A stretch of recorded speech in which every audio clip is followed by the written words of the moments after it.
Unlike basically every other motorcycle content creator on this platform, I have been encouraging people to lane split, filter, and share on their motorcycles since the day I started my channel. But as distracted driving continues to be one of the most lethal problems on our roadways, now amplified by companies like Tesla putting out cars that are objectively unsafe and do not detect motorcycles, legislatures are finally starting to pass lane sharing bills.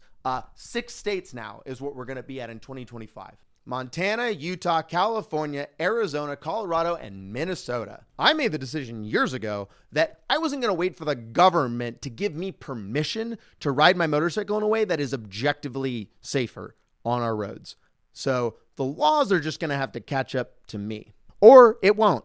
And I don't give a shit either way, because lane sharing is an unenforceable behavior by the police that are sitting in their giant SUVs because they want to exist in tanks on the roadways. And so because they know they can't follow, I have never had a cop try to pull me over for this, but I have had several wave me past them in traffic. But most riders I see are not using these techniques because they believe the propaganda that says it's unsafe, or they're afraid that they're going to get pulled over by a cop, and so are riding in ways that make it more likely they experience a serious crash.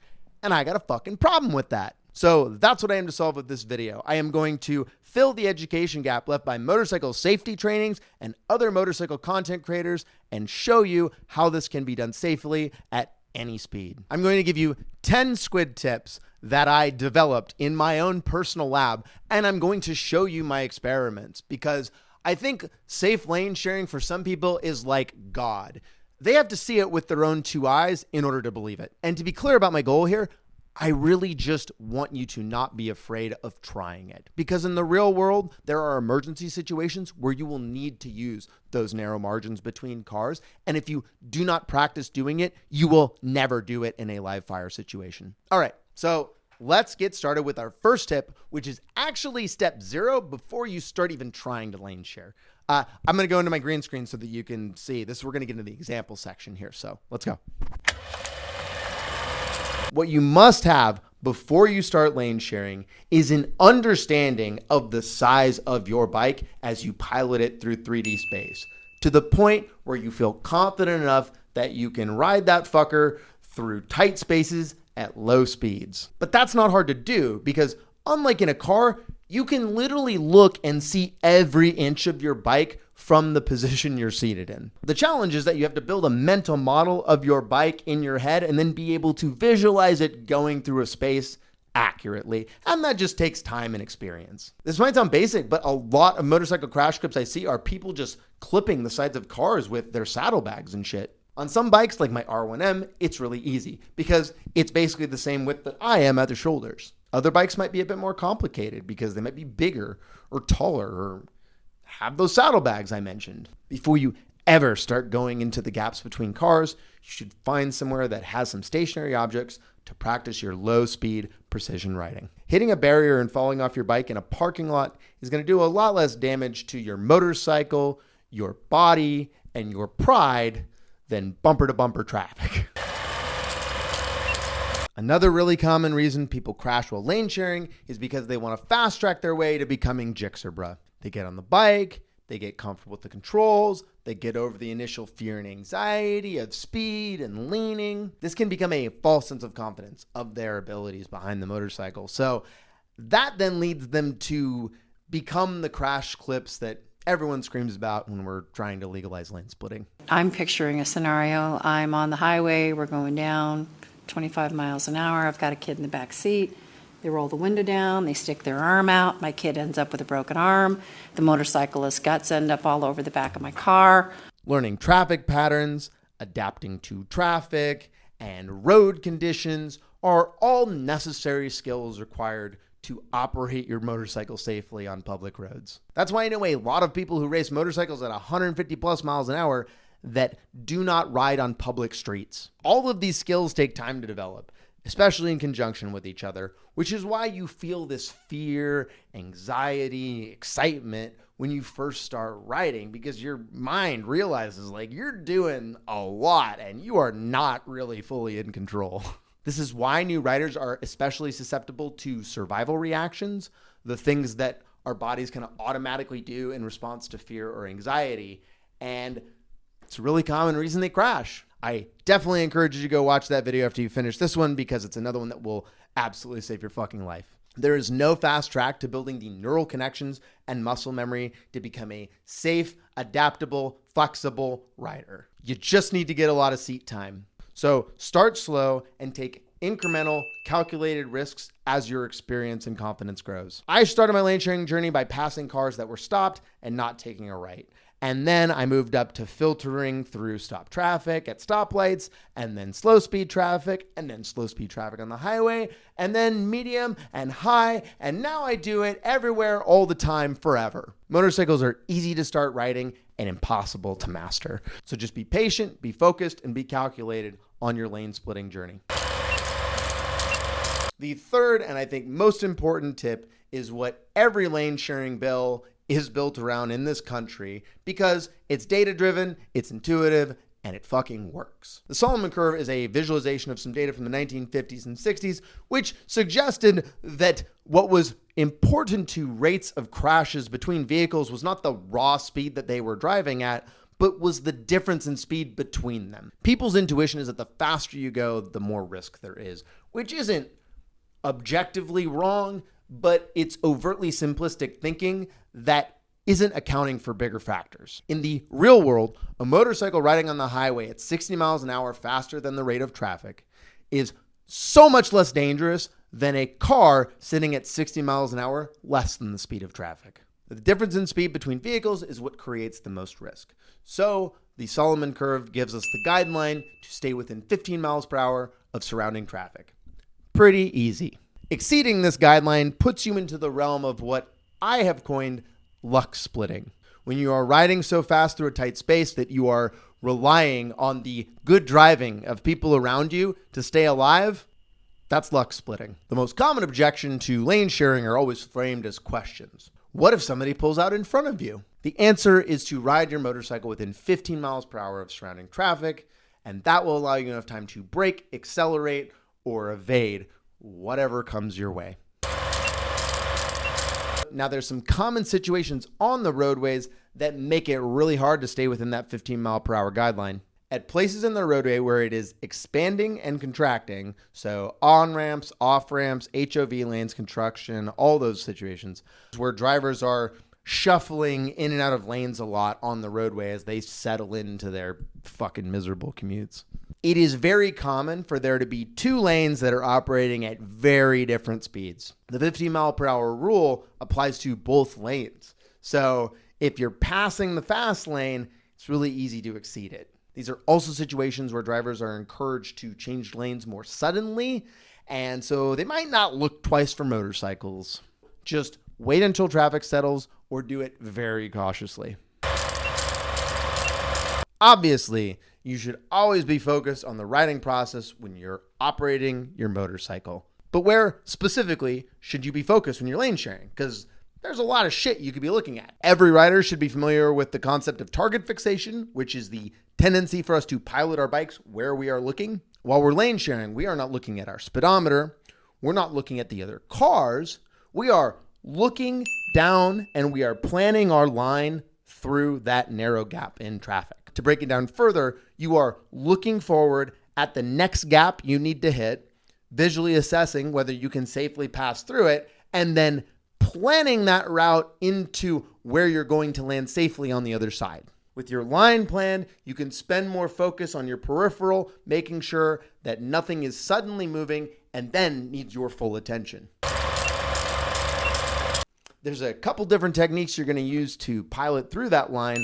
The first I'll explain is the weave. When the cars in front of you are staggered, you can zip through the gaps they each leave between them in an S pattern that I call the weave. There's a couple of advantages of this technique. You don't spend as much time on the center lines or nubs that can be destabilizing. It's very easy to adjust your line to cars that either pull into that gap suddenly you're not seeing or pull into the lane that you were sharing in, because you can just pass right through them. And for that reason, you might be able to get away with going faster than the guidelines. Where does lane sharing end and just passing cars quickly begin? But other times, cars are stacked side by side, And that's usually going to be in thicker, heavier traffic. In this situation, you are going to be looking to split the difference between those vehicles, leaving as safe a buffer as you can between both, but probably favoring one side so you're not riding on those mentioned lane markers. So many people think that this is just extremely dangerous, but there is a very simple reality that you learn when doing it that makes this very safe. Drivers try to maximize buffers between cars to the left and right of them. And they do not just suddenly turn into another car. One of the biggest things I look for is to make sure that the two cars in front of me are driving in a stable path consistently, where I feel confident I can rely on them just staying there for the next second and a half. There are times when risk is higher because of natural choke points that can happen because of things like mirrors sticking off of vehicles. Approach these points cautiously, prepared to brake or evade. But once you hit that point of no return, where those things aren't options, accelerate. Spend as little time as possible in the danger zone.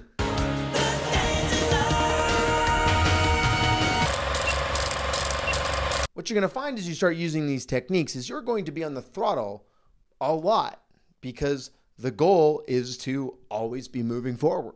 Of course, there are times you'll need to slow down, but they will almost always be just a little bit and just for a moment, which is why you should be covering and using the rear brake almost exclusively. You will not need the power of the front brake, which makes it kind of a liability because you are more likely to overbrake with the front or outbrake the car behind you. The safest practice is when you roll off the throttle, you should go to the front brake, but we ain't doing that shit here. You're mostly going to use it to react to cars shuffling around you before immediately getting on the throttle and accelerating into a gap or open space. 25,000 miles, I replaced one brake, which was my rear. And this is why. Here is the awesome part about lane sharing, splitting, filtering. If you don't feel safe doing it, you don't have to. It's all completely optional. And it's up to you, the rider, to decide when it is safe and when it is not. If you use good judgment and technique, it will often be safer to ride between stopped cars than sit in between them. But if you just send it without thinking about any of these guidelines or techniques, well, you could fuck yourself up. Or worse, you could fuck up your bike.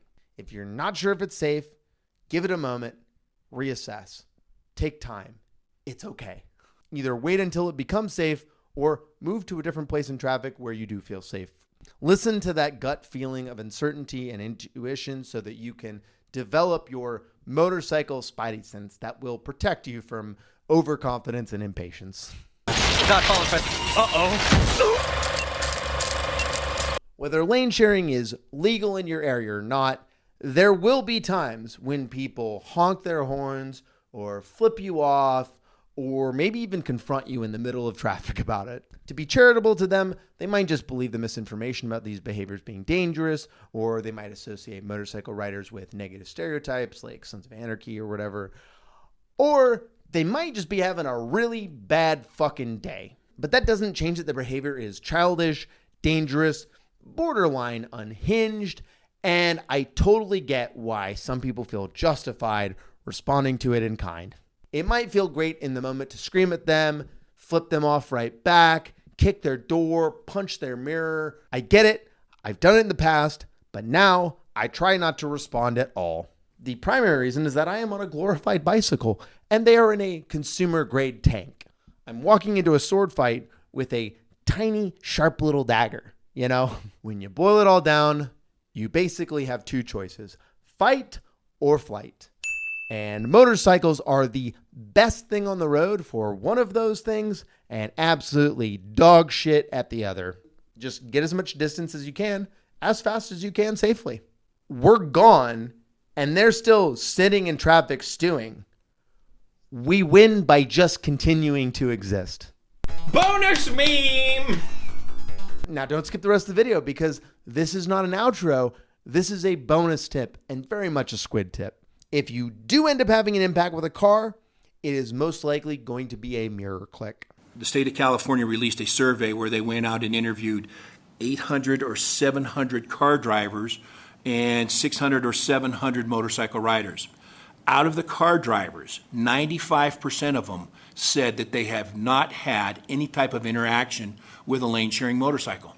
Of the 5% that said that they did, 83% of those people said it was a mirror click. Basically, sometimes the mirrors just bump. If you've got a street bike like mine, usually you can just fold the mirrors back and it makes this basically impossible. But many bikes do not have mirrors you can easily adjust on the fly. Usually, the only consequence of a mirror click is that each person needs to readjust their mirror. Although some drivers will freak out about it, this is not a big deal at the end of the day. Of course, it's possible to damage the mirrors. You're not trying to do this. Shit happens. I was really smug for a long time because I hadn't had one until like 2 years ago. Almost every time it was on a bike I was borrowing and didn't have as much experience with. If or when this happens to you, don't stop. Don't worry about it. Refocus up. You're riding your motorcycle. Then take some time to assess why it happened and adjust your riding accordingly. We don't need to be enriching insurance companies over this ticky-tacky bullshit. Come on. We've all been in a situation where we have damaged somebody's thing in a cosmetic or superficial way. And it's not awesome, but it's just stuff. True story. I rode my R1M to the office one day during COVID, and I parked right out in front because there was nothing there. I go up, I do my thing, I come back down, and I look, and there's a car and an old lady looking at my bike. And I go out and I'm like, hey, how's it going? She immediately becomes defensive and basically tells me that she hit my bike, but it was behind me and she couldn't see it. And I'm pretty sure I showed up first, but she said I parked too close by. I don't know. It was just the car and the bike right next to each other. As she's saying all of this, I lean over and I look at the bike and there's just like a tiny scratch on the fairing. It was like an inch long, it was thin, and it really wasn't perceptible unless you like really got in there to look at it. I stopped her and I was like, hey, it's not a big deal. Don't worry about it. And I watched the fear and anxiety and defensive-ness just wash away from her body, and she became a totally different person, and she apologized to me about it, and I don't know, we chit-chatted for like 1 or 2 minutes, and I was like, see you later, whatever. Don't you have better things to do? I definitely have more important things I should spend my time on.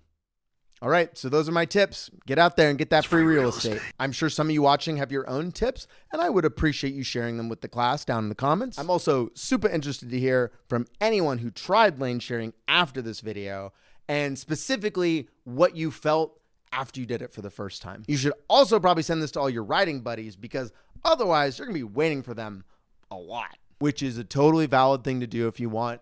I do it all the time. But if nothing else, I hope I demystified some of this shit for you because this is not magic or luck that is keeping riders safe when they do this stuff. Ride fast, take chances. Kitten. We're not gonna meow anymore. Shh, just for a little bit. Daddy's recording. Daddy's recording, okay? 13 years old, doesn't speak English yet.